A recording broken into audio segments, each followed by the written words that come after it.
Hello, hello, hello, and welcome to Improv On and Off, the show. My name is Shannon Dale Stott Davis, and I am your host. I'm also the creator and director of Improv On and Off the Stage. And this year, what we've done is we have taken a full theme.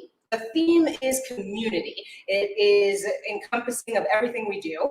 But in each month, what we're doing on the show is using one topic, taking one topic and diving into that topic a little bit. And this month's topic is safety and community. And me and Emily Arnold have been talking every week on Instagram about safety, how it shows up, how improv can cultivate and help cultivate safety. We've talked about mental safety, we've talked about physical safety, and how all of that comes into use in our communities. Now, I can talk a lot, and I will. I'm going to talk just a little bit more. Tonight, what you have tuned into is this. We're going to do some improv. Me and my improv partner, Aaron Sines, are going to do some improv so that you can see what improv is like. We're using the theme of community and safety to do that.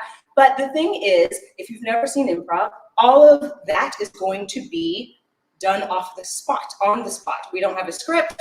We are making it up as we go along.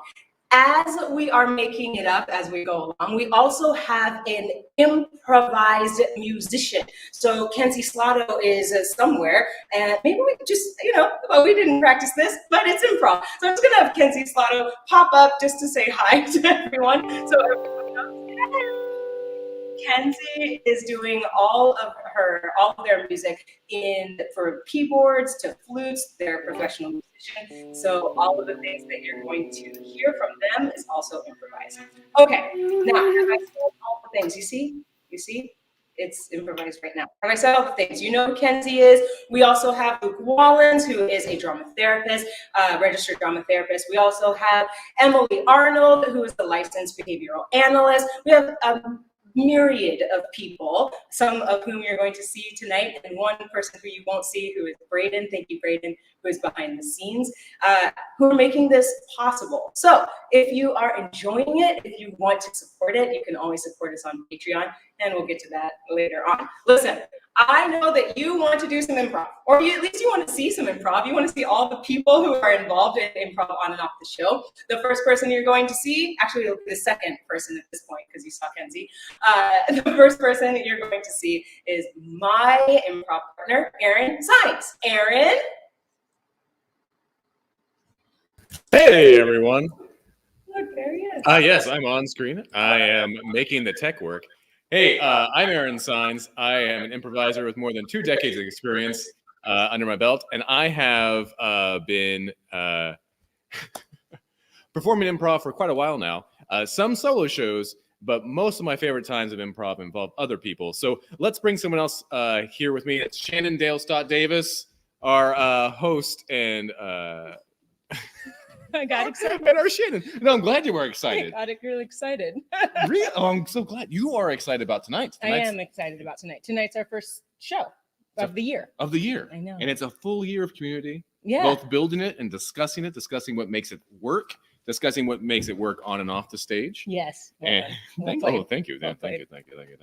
And we're also talking about safety tonight in particular. Yes. And so I'm wondering for you, Aaron, how safety under the umbrella of community shows up in your life. Well, it happens a lot of different ways.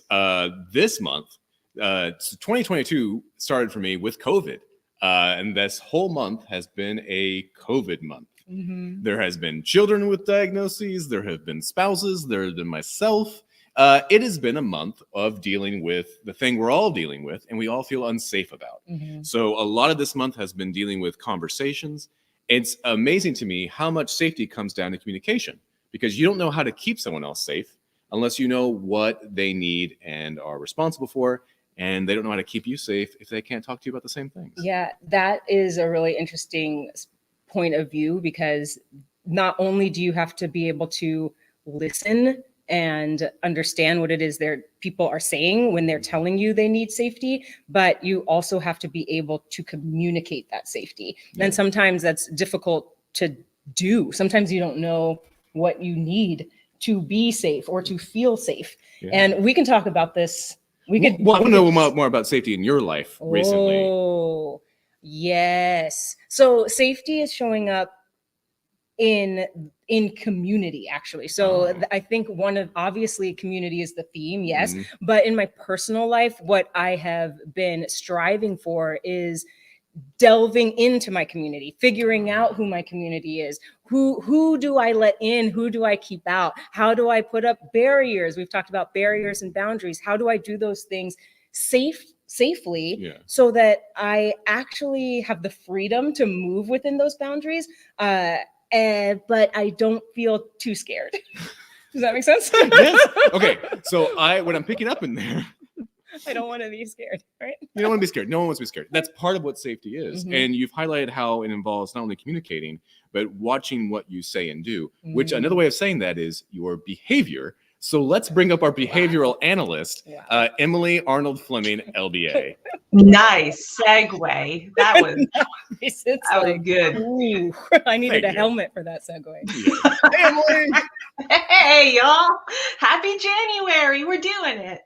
We're doing it. Yes. You tell us. Let's talk about safety. Let's talk about why are you here to talk about it? Why am I here? So I am a board certified and licensed behavior analyst. I'm also an improviser. What that means is that I can talk a lot about things that people do and break those down into scientifically definable chunks for us as things to work on. So I'm here to help define safety and how we can make ourselves and our community safer. Yeah, that's great. In your work, how does safety show up? So just like y'all were talking about with communication, my main gig is consulting with staff who work directly with young children. And so I make them feel safe, make the staff feel safe because I'm a stranger coming into their zone by listening to them, honoring their needs as well as their client needs, and slowly building in some challenges so that nothing that I give them is too scary all at once. Yeah, I feel like there's something there that people need to pick up, as far as how safety shows up in their lives. And so maybe we don't talk about that. We can talk about our life, but you have a degree and lots of letters behind your name and things like that. Can you hit us with some science? Yeah, Emily? hit us with some science. I sure will. I'm gonna snack you around with some science. So let's talk about safety. So we're gonna break down what safety means into definable terms, and luckily Shannon already hit the nail on the head with some of it. But first, let's kind of get into it a little bit. So when we think about safety, we think about all the things that protect us, right? If we are safest when we are in, our suit of armor, in our fortress, we have a dragon, and we're protected, and like no one can get to us. We're totally safe here. Nothing's gonna harm us. But when we get to places like that, where all we do is put around our boundaries and our barriers, unfortunately, it means that we are all by ourselves, right? It's very isolating. It means that we are away from our community. We're away from all the fun stuff and other people doing the things that we want. So the main thing that we want to talk about tonight is how do we keep ourselves safe, but also engage our community and make other people feel safe rather than just isolating ourselves, right? So I want to define safety for us. And you know what? Shannon already hit the nail on the head because we've been talking all month long. But I want to define safety today as utilizing barriers and boundaries in order to maximize our freedom while minimizing our anxiety. And I'm going to give a real world example of what I mean. So say you are, a rad 90s skateboarder at a skate park, right? There are a few things that you have to keep yourself physically safe, right? When I'm talking about boundaries, I'm thinking about the skate park itself. That is the area in which you know that things aren't going to come and harm you, right? No, no cars or buffalo are going to run in and hit you on your skateboard. Likewise, there aren't going to be just pedestrians wandering about, or like toddlers or baby chicks for you to collide with. So there's an understanding in that area that harm is unlikely to come, except that we're doing skateboarding, which can be dangerous if you're me and you're clumsy. So we have what I would like to label our barriers today. Things that we have close to us that if we encounter something tough, they're going to protect us from getting too hurt, right? For a skateboarder, that could be their helmet, their elbow pads, their knee pads, etc., right? But what about when we're thinking about our minds, our mental health, our like feeling emotionally safe? When we talk about boundaries there, we're kind of talking about like what we set up to keep ourselves a little bit free from harm, right? These are the things that we tell people that we are not going to do because they stress us out too much, or they upset us. You know, things like I'm not going to check my work email outside of work because that stresses me out too much. And that's a boundary that I would set, right? That is there and it's not going to bother me when I'm home. Okay? We can also say these things to other people, right? We can say, this is how I do not want you to talk to me this way. That is unacceptable. That is past my boundary, right? But so things like that, some of these take two to tango. This is where we start building in our community. We need to make sure that we're respecting the boundaries of people who are talking to us, right? We can say like, yeah, no problem. I definitely won't ask you about that thing. You can thank them for telling you. And if they need some help with some things, like say they want to leave this party by 10 o'clock because they have an early morning meeting, you can help them get out of that party by 10 o'clock. So you're helping set up your friends and your community members' boundaries. And then when we're talking about barriers, we're talking about things that we have when things might get hard to help us get through those things that are challenging. So all of us might have some coping skills, right? Like some of us meditate or exercise. We have trusted friends and family to lean on. We have our own personal experience that we know that we can get through things, or we have the experience of others and their knowledge to help us get through things. And then also we place value in our action, right? We know that this thing that we're doing is hard, but it's important in the end. It might hurt a little bit, but we'll get through it. So that's how we build a safe community, is by utilizing all of these things. We respect each other's boundaries. We offer help to each other. We share our experiences, and we model some boundary setting and barrier using with our community members. Like all things, this takes time, right? It's going to be multiple instances of repetition in multiple contexts with small successes. You are never going to walk into a space and be like, hello, stranger, I'm a safe person. You need some experiences to get to that place. And then we will get to safety in our community. And so now that we've learned all of these things, I'm going to kick it over to Erin and Shannon. They're going to do an improvised scene inspired by all of the things we've just been talking about. So take it away, guys. We are at a grocery store, all right, and the produce lane, and the produce aisle is filled with nothing. And we've got like dead looking carrots, they're all limp. There's flies buzzing around the tomatoes. The potatoes are sprouting little things, like tiny little sprouts, they're sprouts. And there is just shopping carts strewn about, shopping carts with handles, shopping carts you can push, and no one is collecting them.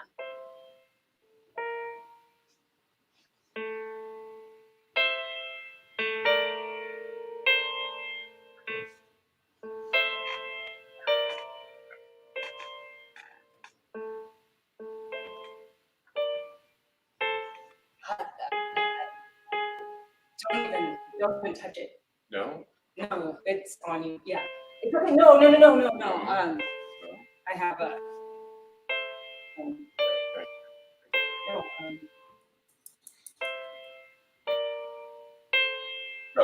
Yeah. No, I know. Yes. Can we still work together? Cynthia. Yes. Hi. Hi. Hi. Yeah. Are you? No, but I do. I shop here a lot, actually. Today's not such a great day. But you need to fix your face. Fix the face. No, just not your actual face. For like surprise. Surprise. Oh, I don't usually. This is a new kind of experience. I know, but it's not a new kind of experience for me. Oh, okay, sure. Yeah, of course. Yeah. No, it's not. You don't. I see you're backing away. People do that. Well, it's mostly good. I just started smelling the cucumbers, but I don't smell it anymore. So you don't work here. No, you come here a I lot. Shop here. Okay, and it's the only grocery. Do you need a ride? Would you like a ride to another grocery store? I'm going to go to a different grocery store. Thank you. That's really nice of you, but I'm not sure if I would. You know, this is where I shop. It just happens to be that today's not such a great day. So, Yeah. Are you going to give everybody here a ride to the grocery store? There's a lot of people here. Well, I Douglas, right. No, but because we know each other, I would give. I don't have. No, I just it was an offer, but I just remember when you and I were working together. You were always so kind to me, and I really appreciate that. Oh. Yeah. Well, Well, I just being neighborly, and I won't give everyone a ride clearly, but I know you. I call you an Uber if you would feel more comfortable. And then what? You go maybe if you just go spend your grocery shopping at different places. No, I mean like tomorrow. When I need to go to work, are you gonna call me for then or? No. I was just offering because it seems like today is not the best day. It looks like this every day, Chadwick. Oh, I thought you said that. No, it's Douglas. I mean it's like it doesn't look like this. Usually there are more limp carrots, more. It's fluffier. It's like a barrel of limp carrots. Yeah. And the tomatoes don't always have gnats. They don't always have gnats. They are usually squishy, Well, that's fine. There's a lot of things you can do. Is it? No. This is not good food. I'm sorry if this is the only food you have access to. I can't change your life, but I can help you today. But I need help tomorrow and the next day. And I saw you come in and I was acting like I didn't know you, and because I was embarrassed. But the thing is that this is my life, and I shouldn't be embarrassed. I enjoy these people. Hi, Steve. It's Steve. Hi. No, just go around. There's a cone there. Wet floor. So wet, out of order. It's not even for customers anyway, Steve. Hey. Yeah. Hey. I get off work. I'm a 3 to 5:30. How about I just take you to the grocery store every day that you want to at 5:30? It's a really kind offer. Thank you. I'm trying really hard to be the kind of person I want to be. And I want to be the person who sees an old friend who needs to ride every day and says, why not? So I want to be the kind of person that isn't embarrassed about who I am and where I come from and what my life is like. So yeah. Yes, thank you for the offer. You were, like I said, always kind to me, Patrick, and I just feel like it was fate that we ran into each other today.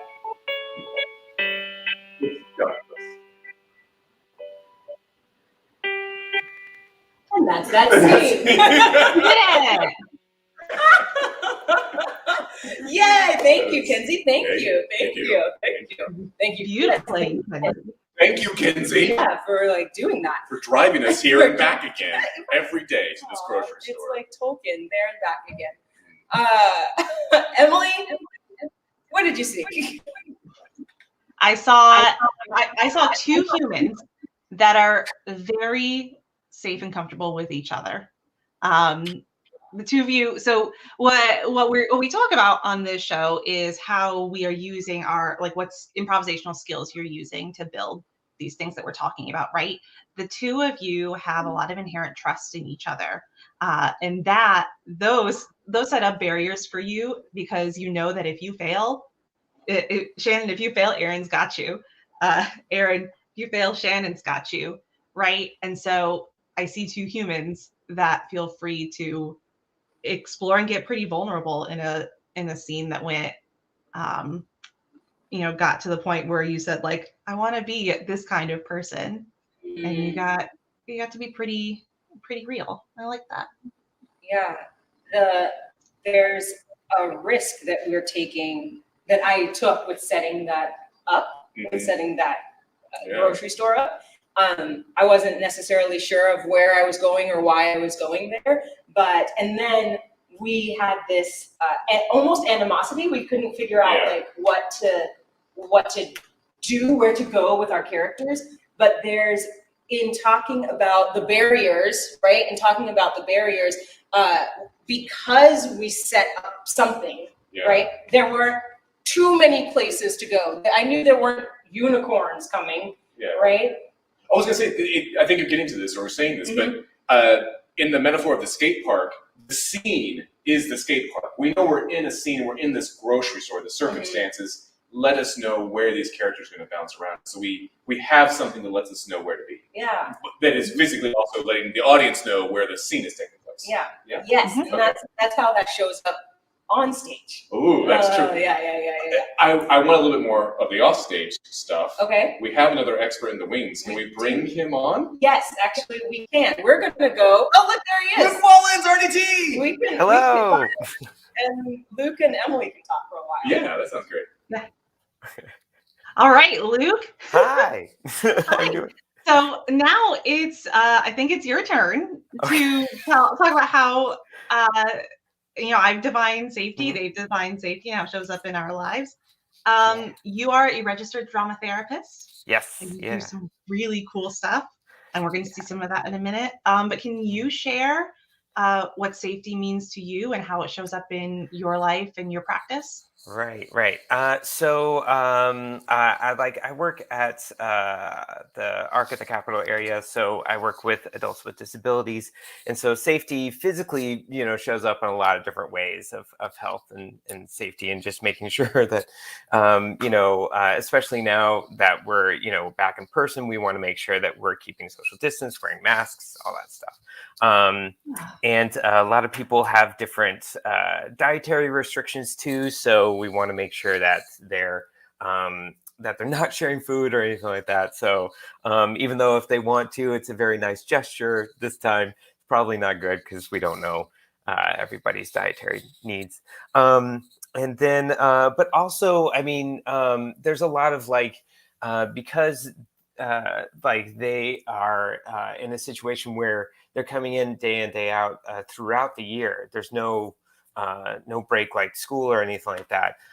They get to know each other really, really well, and they get to know the staff really, really well. And so there's lots of boundaries that you were talking about that need to be maintained.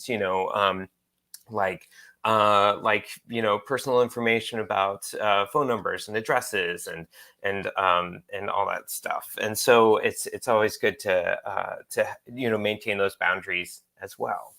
Yeah, absolutely. Do you have anything that you have in place with with the work that you do that are kind of like your helmet or like your elbow pads? Like what helps get you through when times are tough and you might feel a little bit nervous and a little unsafe?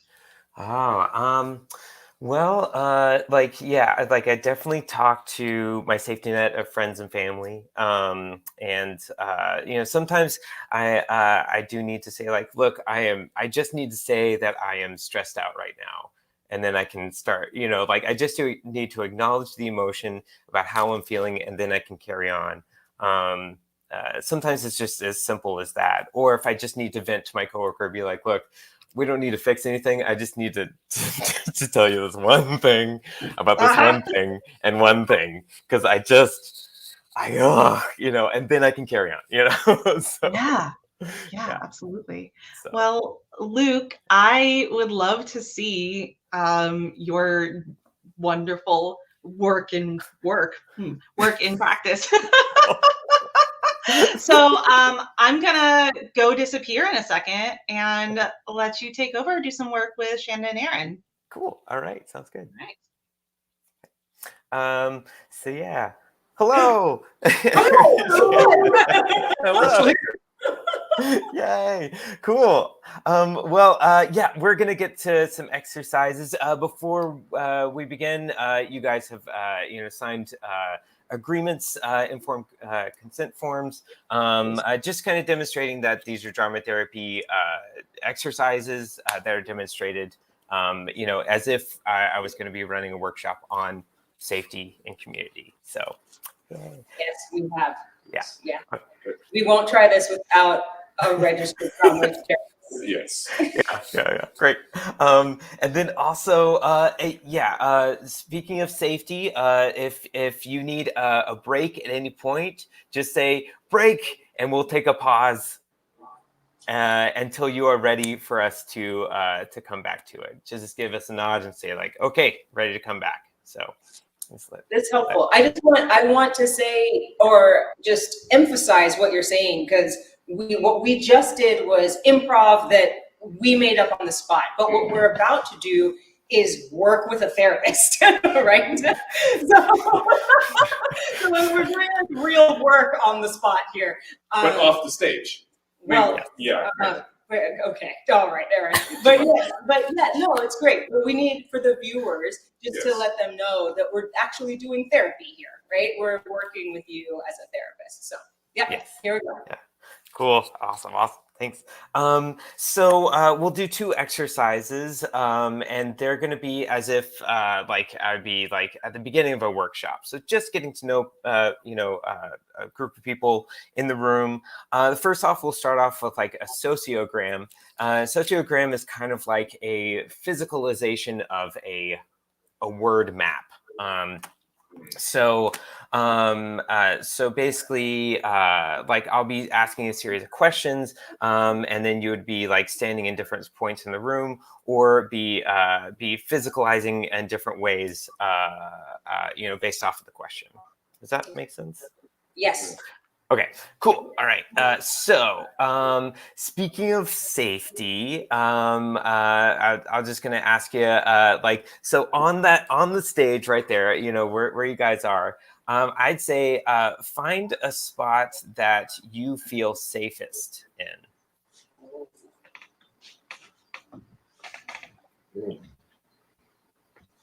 Nice, cool. Okay, great. Yeah. And also, if there are any words or phrases that are coming up throughout this, just let them know. Shout them out. So it's great. Okay. Okay, cool. All right. And then, so you're in. So when answer this with your physicality. So when I feel safe, I hold myself like, and then. When I feel safe, I hold myself like this. Mm-hmm. Yeah. Awesome. So we're just being aware of each other. You also can look over at each other and see how the other person is holding themselves too. It's interesting. I feel like both of us have this, and maybe you can speak more to it, but there is a layer of safety with the feet apart, and then there's still a layer of protection with your hands in your pockets and my hands clasped together. That's just what I'm feeling. Yeah. It's hand armor. It's like I'm feeling safe, but I just want a little bit more. I'm not all the way there. Yeah, and that's okay. That's okay. Like, because the thing is, it's also kind of a litmus test to see where you're at just now. So you're doing awesome. And yeah, like I'm glad that you pointed out the feet, because that is a very much like a stable position. To be like, I'm going to feel safe right here. This is where I am. So that's great. Let's see. Go through a couple more questions. When I want others to feel safe, I hold myself like. Oh, when I want others to feel safe, Oh, I'm looking at Braden. He's our tech. I'm looking at him, and if I want Braden to feel safe, I stand like this. Ah, okay, cool. And yeah, just make note of how each other is holding themselves. So, I have kids that are this big. Oh, there we go. yeah. I want Braden to see. I want Braden to see my hands, and I want him to know that I'm not attacking him. And your So, yeah. hook is pointing towards me. Yeah, Giving me the energy, like giving me the lead. Mm-hmm. Can you hear Braden? He said, Yes. my foot's pointing towards him, giving him energy. Yes. This is how I'm feeling. Feeling good. Feeling That's safe. great. Feeling safe. Yeah. So a little bit more casual, and then with Aaron, like it's interesting that you chose like eyesight with your children as well, and so like just getting on the same level. So that's really cool. And then let's see. Oh yeah. And then now's the time to kind of explore a little bit.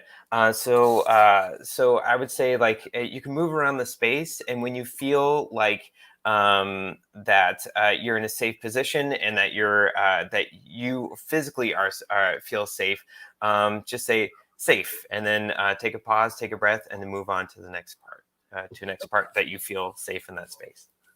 Okay.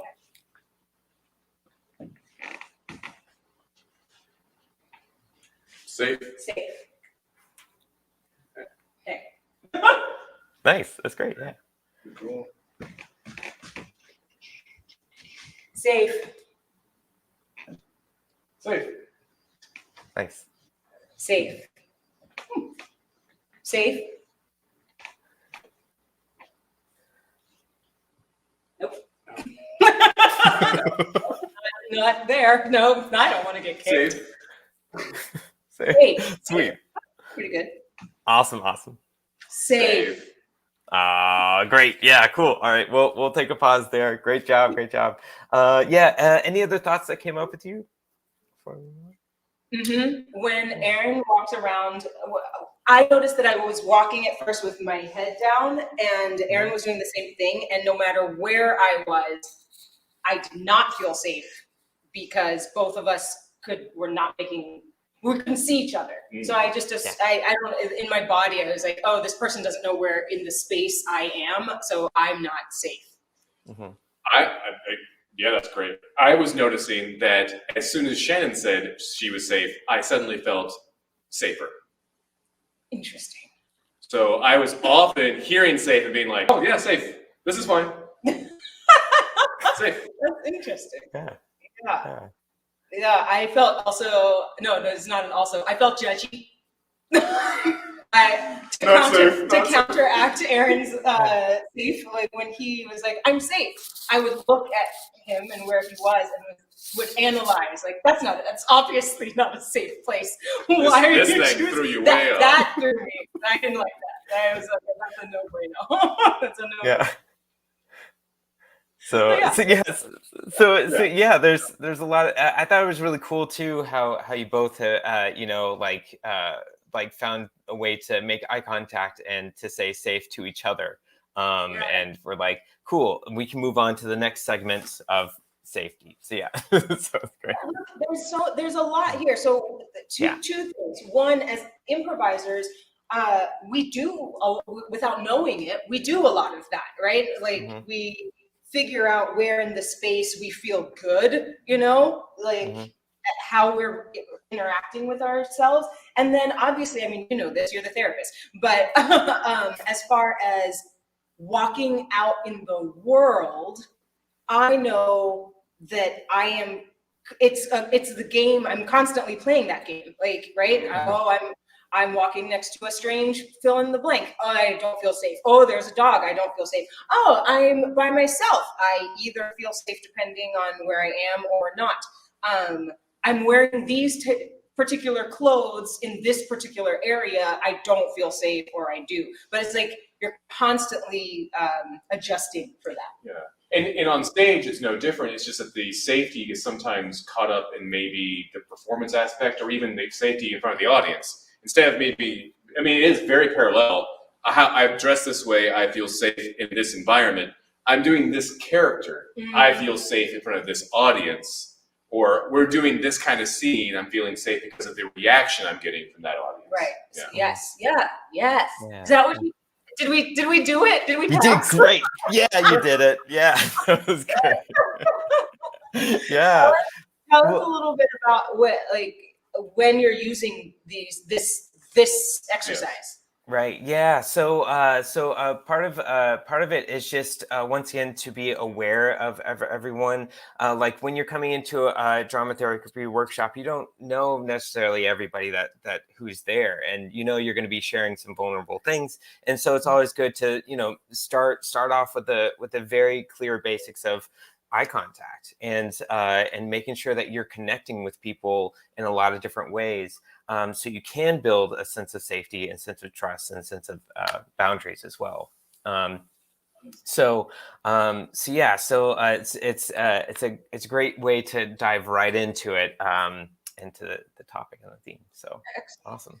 Well, you and I can talk. Oh, I always say this. We could talk forever about but the thing is that you're talking to us about safety as improvisers. We've been talking about this as actors, as performers, and only a little bit about how it, our personal lives, how it sort of flails out into the world. But we do have Nate Kohler, who is here, who is actually out in the world, a non-improviser, right? He's out there working at Parks and Recreation for the city and doing amazing work. And I'm wondering if you and Emily can talk to him a little bit about safety. Yeah, sounds great.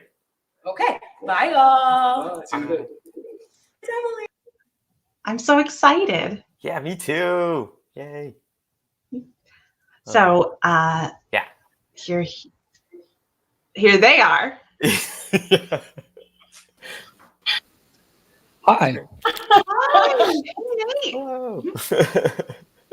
I'm Nate. I'm not a professional improv artist. You want to tell us about what you are a professional at? I'm a professional public servant. I work for the city of Austin, Parks and Recreation. I work at a recreation center. I'm in charge of creating programs for people in my community. I give people places to go. I give people things to eat. I give people ways to spend their time. I guess I have that influence. Yeah.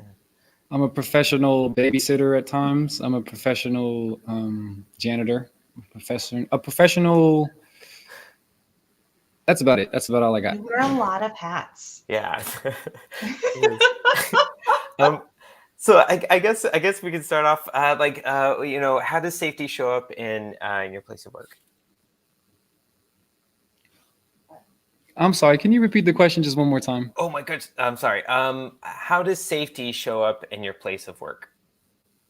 Safety shows up in two really big ways, or at least I designate them separately. The first way that safety shows up is like the external safety, I can bring people inside out of the cold. We have a lot of people who experience homelessness in our area, and I have the ability to provide them with a warm space or water, things like that. And the same goes for our youth participants in the area. I have the power to, or not power, but I have the ability to create an external safety for somebody, meaning that they're safe from what's outside. But I also have the ability to create an internal degree of safety for people who come into the rec by providing them not only the space, but the structure within the space to be themselves, to have emotional safety. And that, so I have to designate the two very differently. I have the ability to provide external safety and also internal safety. Yeah.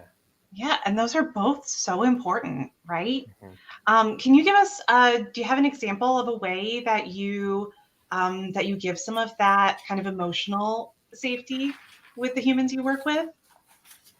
Yeah, the emotional part. Now that's the fun part. That's the really, really, really fun part, actually, because in my experience, a lot of the kids that I have the opportunity to be around, to sort of play this mentor role with, it a lot of times is the case that they don't have people in their lives that are showing them alternative ways to process their emotions or to deal with how they're feeling, to make sense of what's inside.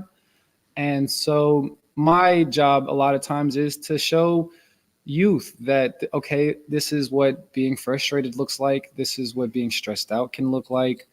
But this is also how you can take these things and flip them on their head and subvert them and become a power that is in power, and not, kind of be in control of your emotions and not let your emotions control you. And in a lot of cases, there aren't teachers for these kids or these people that have the patience or the time in their day to show them. And so me and safety and how I provide safety, or ways that I do that, it happens every day in our after school program and in our rec center.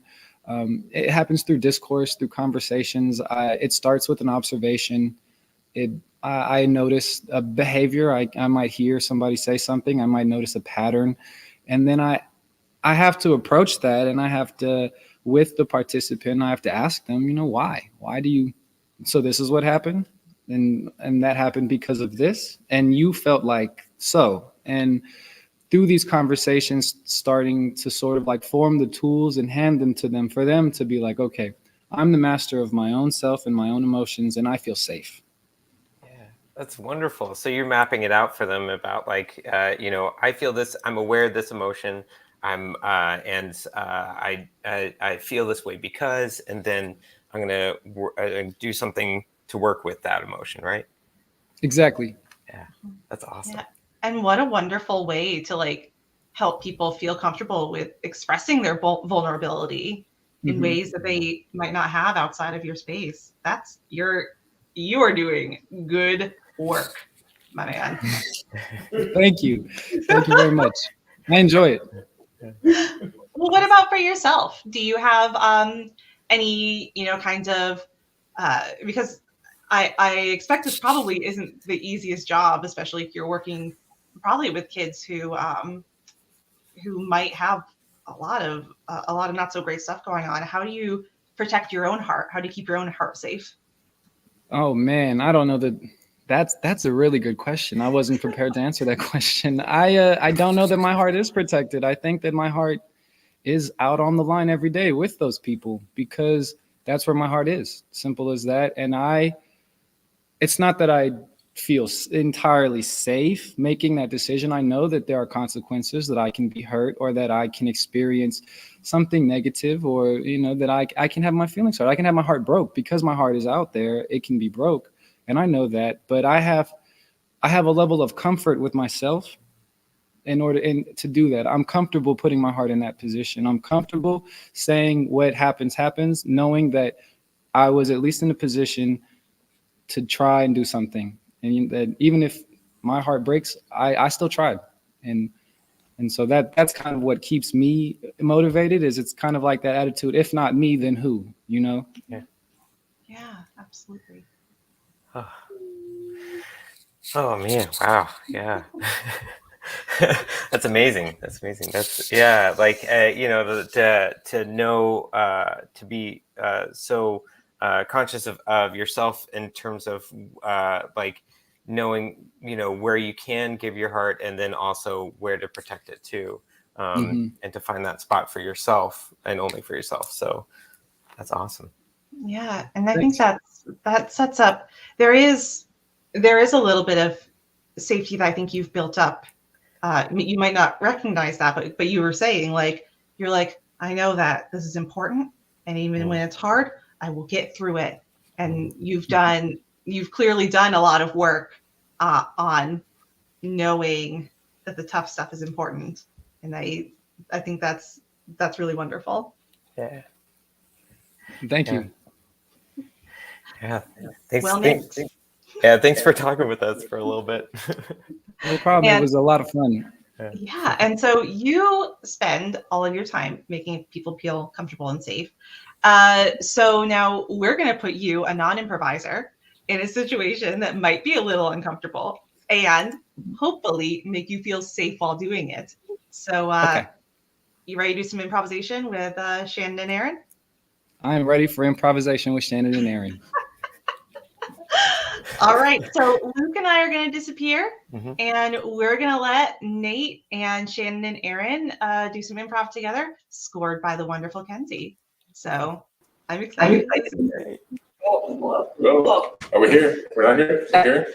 We're here! Of course we're here. Hi. Oh, when I look over there, I see Nate, but when I look right here, you're blocking him. Hi, The Nate. man of the hour.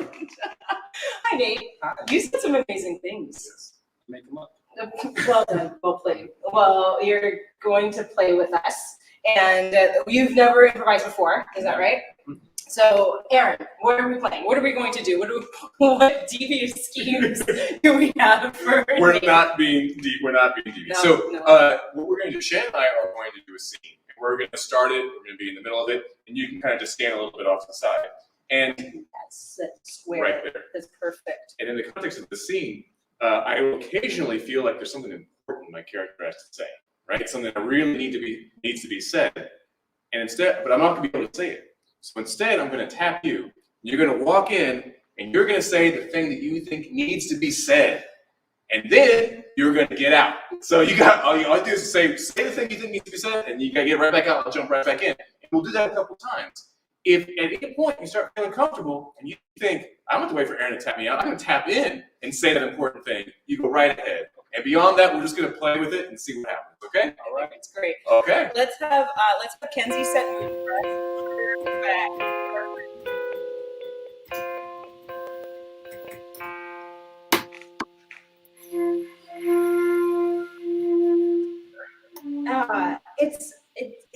Yes, I can see it's not cloudy anymore.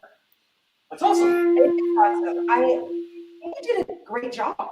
Yeah, they look beautiful. Thank you.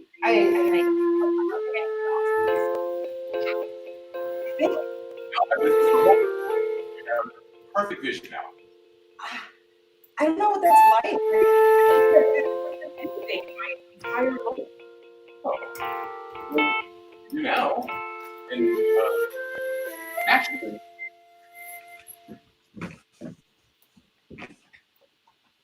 You have perfect hair as well. Perfect hair. No one's ever told me that. I think extremely true. And I don't mean to press my luck here. Okay. You're what we call in the biz a potential perfect. A potential perfect? Yes, there's That's too much. no, there's so much of it that is already perfect that you understand we could become nearly perfect in every way to perfect. I don't know if I can. If I was perfect, then what would life be about? Perfect. Wait, life would be perfect if I was perfect? What about the imperfect people in the world? What would they think? I was perfect. They would think that you're perfect too. Yeah, that makes sense. See, your perfection would spread. It's like the opposite of virus. What? It's the opposite of virus. No, what you're saying doesn't make hardly any sense. Okay, let's think about it a different way. Okay. If you're the best you can be, other people are allowed to be the best they can be. If I'm the best I can, other people are allowed. Other people have the room to be the best they can be. I wonder if that's something that your brother always Yeah. It's on the wall behind you. And on that wall behind you, I'm smart. Oh. On my parents' wall, it said chicken for dinner every day.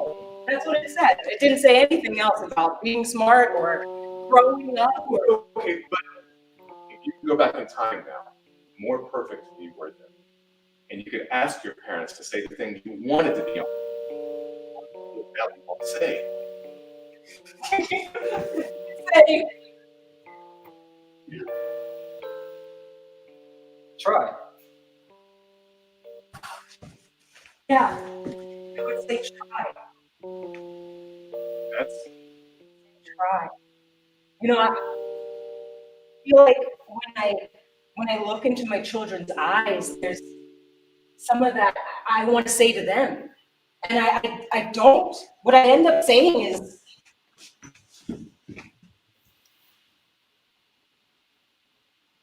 Me first. You second. My emotional needs, then yours. and I feel terrible. I feel horrible. but the thing is that we all do that. I don't know anybody else who does. What do you say to your kids? Well, mostly I just grab by the shoulders and I say, I love you just as much as you love me. I love you. I'm gonna say more than that now. I gotta tell you, that thing, try. Try. It makes everything I said about perfection feel Flat. yeah.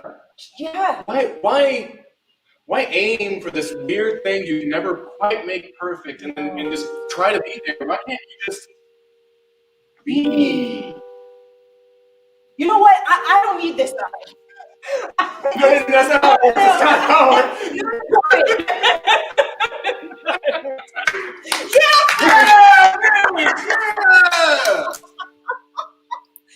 Oh, Nate. I don't know if you're cheering at home, but you should be. That You was should be awesome. cheering Well done. on your seat. First You try. should be standing up and releve.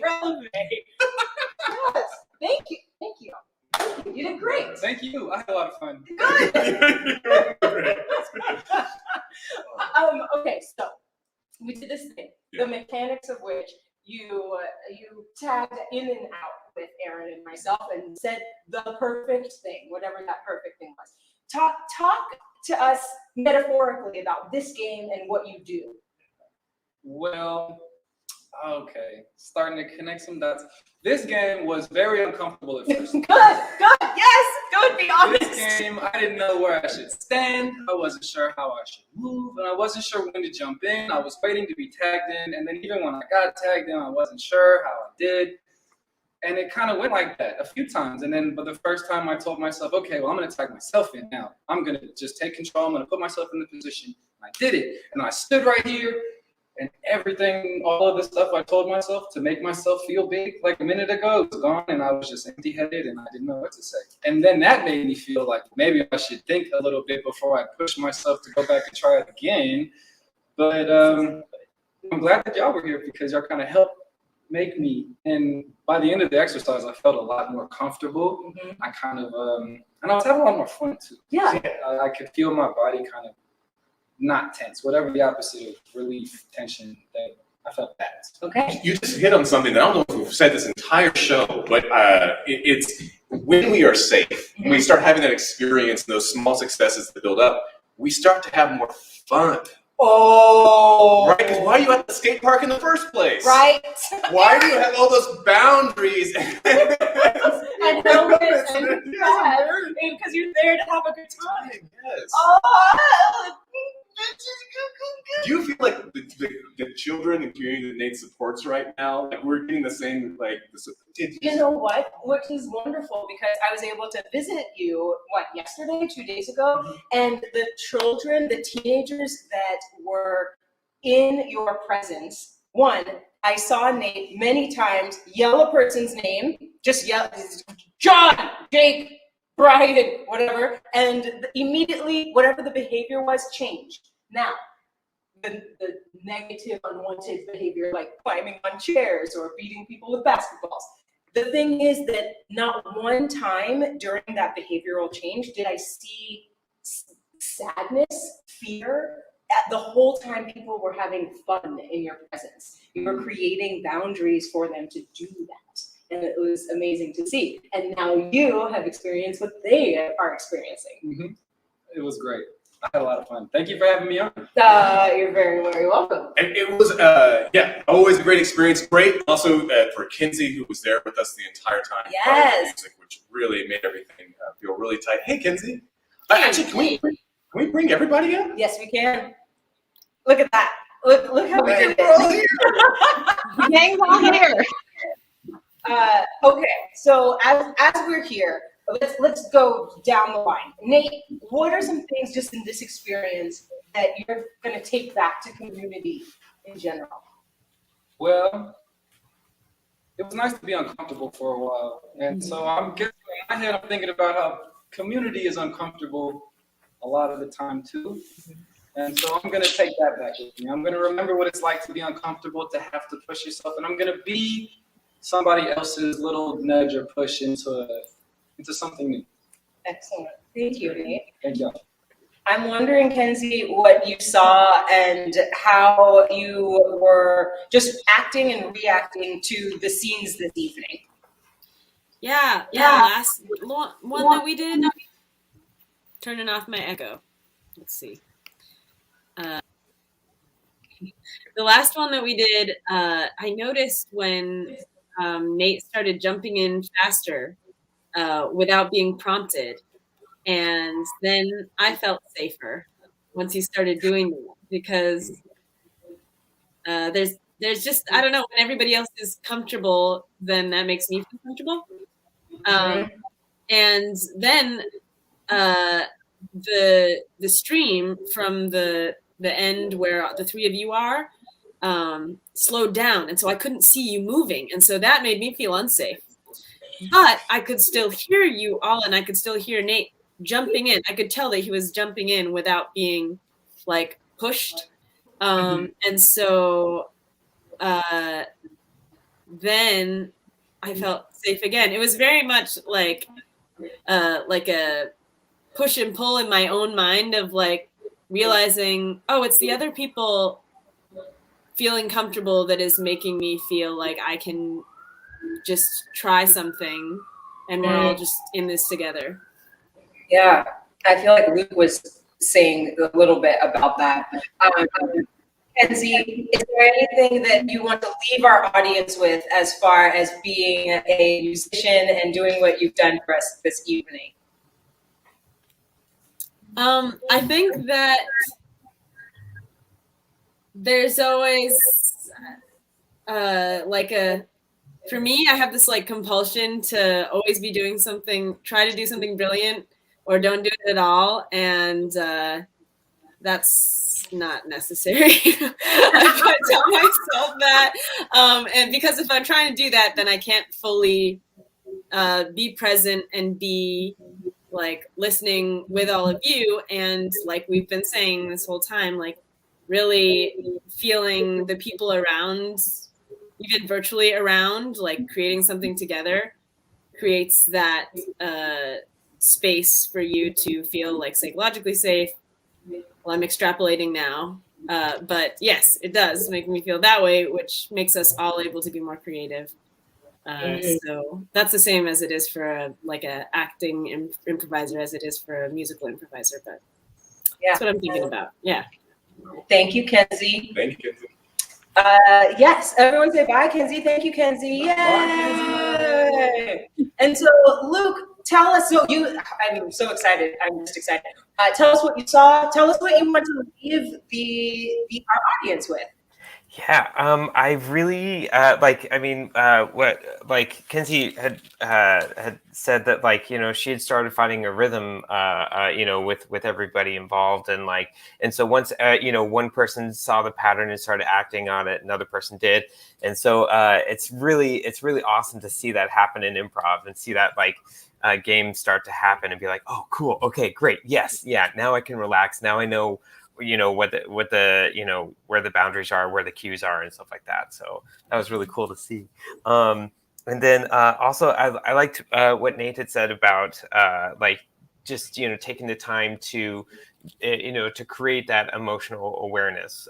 Sometimes we need to do that and to figure things out and be like, oh, I feel this, and then I know how to work with it. And so it's a wonderful empowerment kind of moment when that happens. So I think that's wonderful. And yeah. Thank you, Luke. Thank you, Luke Wallens. registered drama therapist. Yay! Thank you. Everyone say Thank bye. Hi, Emily. Hey, y'all. We were watching, Aaron and I were watching the interview you were doing with Nate, and we were like, uh-oh, she's gonna blow tears all over her keyboard. There she goes with her tears. So I'm so like I am a crier. Buckle up for when I make it to Austin. So you know what my favorite thing in improvisation is What? when someone is new, like whether it's like we pull up an audience member or we pull up a guest or someone joins a new troupe. The first time they test their metaphorical helmets or their knee pads and see that their teammates are so excited about the things that are coming out of their mouth and that they're so excited about what they can do. You can see it in improvisation, I think, in a way that we don't get to see in real life very often. We kind of already talked about how the first time Nate stepped out and said a thing, maybe it was like a little more nervous, but he got more comfortable with it. I love being able to see that in real time in improvisation. And so thank you for what a nice real-time demonstration of making someone feel safe. Yay, we did it. Everyone say thanks, Emily. Bye, Emily. Bye, everyone. Oh my gosh. Okay, so Aaron, Shannon. you played with Nate. Yes. You did it. Yeah. You made it happen. Yeah, it was amazing. So the thing I'm going to take away from this experience is a lot from Nate, both what he said and what we did together. Okay. What you said that really hit me was the internal external, right? And I think everything Emily talked about earlier in her slide deck about having the boundaries and barriers to safety, it's about making sure that those two realms are safe from each other and safe. And I think what I've learned a lot is by having someone come in and say something for me, it was really amazing to say, oh, that safety between the internal and the external, it works so much better when we talk. It works so much better when we say the thing that we need to say. Then it feels safe and then fun. And that's what I'm taking away from this, is what I'm going to try to bring with my kids, with everything, is, how do I make sure my internal world is safe so that I can feel great out in the external world? How can I make sure that the external world, people around, feel safe so they can feel good on their insides? It's an amazing thing. So thank you for that. Yeah. You're on it. You're on it, Aaron Science. You're on it. Friends and family, we did it. We did it. You have been watching Improv On and Off the show. We are going to be doing this show the last week of every month. So follow me, Shannon Stott Improv, on all your social media. Just do it. You can check me out or all of us really, because Nate is also our intern. First intern. It's exciting. So you can follow us all. Go to shannonstott.com and see what we are up to. Right now, we are the one and only improv production company in the whole world. So we're having to do a lot of things. We got to support this community. You can support us also at Patreon, so become a member, join us in that way so that we can continue to do these things and bigger and better ways. Anything else I have to say? No, not really. I've learned so much. This is my passion and joy. So I hope it is your passion and joy. And at some point, I hope to see you on or off the stage. Bye. Bye.